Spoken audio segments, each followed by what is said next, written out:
జై తెలంగాణ. అందరికీ నమస్కారం.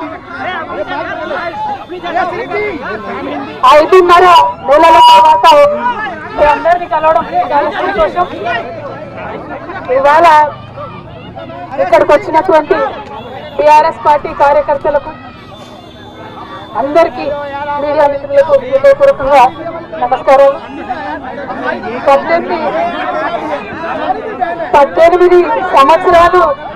18 సంవత్సరాలు నేను రాజకీయాల్లో ఉన్నాను. ఎన్నో ఎత్తుపల్లాలు చూశాను. కానీ పర్సనల్ గా నాకైనా నా కుటుంబానికైనా ఒక తల్లిగా పిల్లల్ని వదిలి 5.5 నెలలు ఉండడం అన్నది చాలా ఇబ్బందికరమైన విషయం.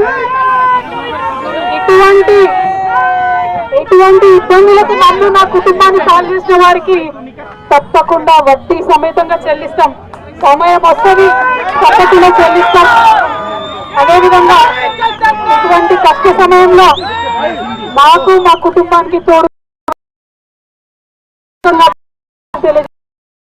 అందరికీ కూడా ధన్యవాదాలు.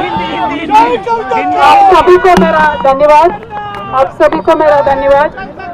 5.5 महीने के बाद आज फैमिली से, मेरे बेटे से, पति से, मेरे भाई से, सबसे मिलके थोड़ा हम भावुक हो गए हैं. लेकिन इस स्थिति के लिए जो रेस्पॉन्सिबल है वो सिर्फ और सिर्फ राजनीति है. आप सभी जानते हो, पूरा देश जानता है. सिर्फ राजनीति की वजह से हमें जेल में डाला गया है. हमारा कोई गलती नहीं है और ये जरूर हम फाइटर है. हम लड़ेंगे, हम अपने आप को बिल्कुल बेगुनाह साबित करेंगे. Thank you so much. जय तेलंगाना.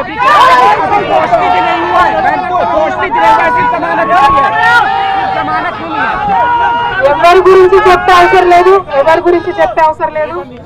మనము, నేను తెలంగాణ బిడ్డను, నేను కేసీఆర్ బిడ్డను, నేను తప్పు చేసే ప్రసక్తే లేదు.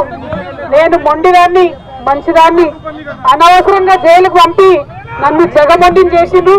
ఇంకా ప్రజాక్షేత్రంలో గట్టిగా పనిచేస్తాం, కమిట్మెంట్ తో పనిచేస్తాం, అందరితో కూడా నిలబడి ఉంటామని తెలియజేస్తున్నాం. We were always tough. We are fighters. We will fight it out legally.